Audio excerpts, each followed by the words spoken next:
ఇవాళే చెప్పాడు. నేను ఎక్కడో ఇంతకు ముందే వచ్చేటప్పుడు చూసా. ఆదానీ మీద యాక్షన్ తీసుకునే ప్రశ్న లేదు అన్నారు.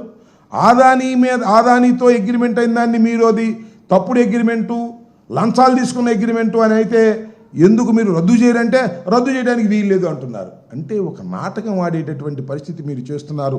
6 మాసాల్లోనే మీరు కక్ష సాధింపులు తప్ప అభివృద్ధి లేదు, కక్ష సాధింపులు తప్ప సంక్షేమం లేదు అని ప్రజలు గమనించారు. కేవలం పేపర్లో చూస్తే మాత్రం మీరు చూస్తుంటారు కదా, పోలవరం పరిగెడుతుందంట. ఎక్కడ పరిగెడుతుందో నాకు అర్థం కాల.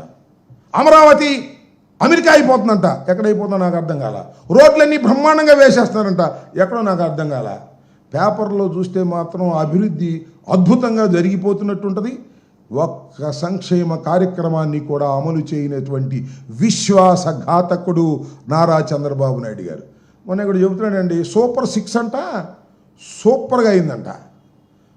సూపర్ 6 అట్టర్ ఫ్లాప్ అయింది, బ్రహ్మాండంగా సూపర్ 6 సక్సెస్ అయిందని చెప్పేసి చెప్పుకుని డబ్బా కొట్టుకునేటువంటి కార్యక్రమం చేస్తున్నాడు. నేను చెప్పదలుచుకున్నది ఒకటే, నారా చంద్రబాబు నాయుడు గారికి భజన చేసే పత్రికలు నారా చంద్రబాబు నాయుడు గారు చాలా గొప్పవాడనేటువంటి ప్రయత్నాలు చేస్తున్నాయి తప్ప, నారా చంద్రబాబు నాయుడు గారు అధికారంలోకి వచ్చిన తర్వాత ఆయన ఏకైక పుత్రుడు పని డబ్బు సంపాదించుకోవడం, వైఎస్ఆర్ కాంగ్రెస్ పార్టీ కార్యకర్తల మీద, నాయకుల మీద కేసులు పెట్టి వారిని కక్ష సాధించేటటువంటి ధోరణితోనే ఇవాళ పనిచేస్తున్నారు. ఇలాంటి అద్భుతమైన అబద్ధాల ఆటంలో చంద్రబాబు నాయుడు గారిని మించినటువంటి వ్యక్తి లేడు. ఒక మాటలో చెప్పాలంటే అబద్ధాలన్నీ ఆయన జీవితంలో లెక్కేస్తే గిన్నీస్ బుక్ రికార్డులోకి వెళ్ళేటటువంటి అవకాశం ఉంటుంది. అంత అబద్ధాల కోరు, విశ్వాసఘాతకుడు, విలువల లేని వ్యక్తి, తడిగుడ్డలతో గొంతులు కోసేటటువంటి వ్యక్తి, కక్ష సాధింపులు, అధికారం కోసం ఎంతకైనా దిగజారేటటువంటి వ్యక్తి నారా చంద్రబాబు నాయుడు గారు. చెప్పేటటువంటి నంగనాచి కబుర్లు ఎవ్వరూ నమ్మడానికి సిద్ధంగా లేరని ఈ సందర్భంగా నేను చెప్పదలుచుకున్నాను. ఓకే, ఆధారాలు ఉన్నాయో లేదో నాకు అదేదే.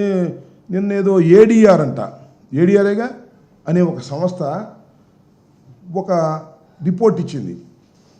ఈ దేశంలో నారా చంద్రబాబు నాయుడు గారిని మించినంత ధనవంతుడైన సీఎం ఎవరూ లేరని. అది నాకు ఒక ఆధారం. 2 ఎకరాలతో ప్రారంభించబడిన ఆయన జీవితం ఇవాళ లక్షల కోట్లతో జరుపుతున్నటువంటి వ్యవహారం.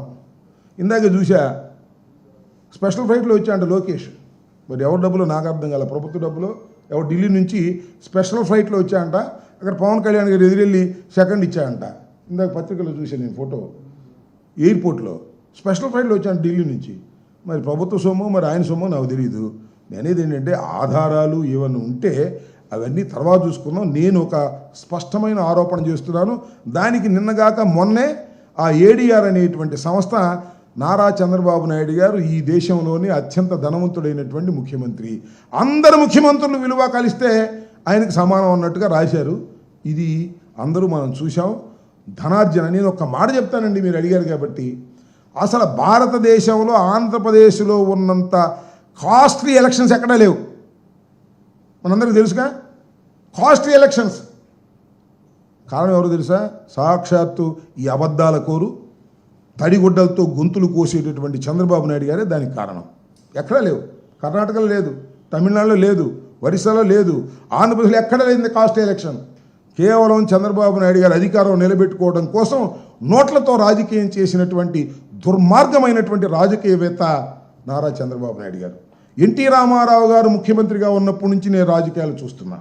ఎన్టీ రామారావు గారు ఓటమి పాలైనప్పుడు, మరి చెన్నారెడ్డి గారు అధికారంలోకి వచ్చినప్పుడు నేను తొలిసారిగా ఎమ్మెల్యేనయ్యా. ఆ రోజుకి ఈ రోజుకి లెక్కలు చెప్పకూడదు కానీ ఎంత వ్యత్యాసం అండి ఎన్నికల ఖర్చులు. దీనికి కారణం మధ్యలో చంద్రబాబే కదా, ఇంకెవరు ఉన్నారా? ఎన్టీ రామారావుని దించి చంద్రబాబు అధికారంలోకి రావడం కోసం అడ్డదారులు తొక్కి డబ్బులు ఖర్చు పెట్టి అనైతికమైన పనులు చేసి ఇవాళ నంగనాచి గారు చెబుతున్నా అంత గొప్పోడు లేడు, నా అంత నిజాయితీ బరుడు లేడు, నేను కక్షాదింపులు అసలు ఉండవు, మొత్తం అన్నీ అవే పనులు. ఇంతకన్నా ఏం ఉదాహరణ కావాలని నేను మనవి చేస్తున్నాను.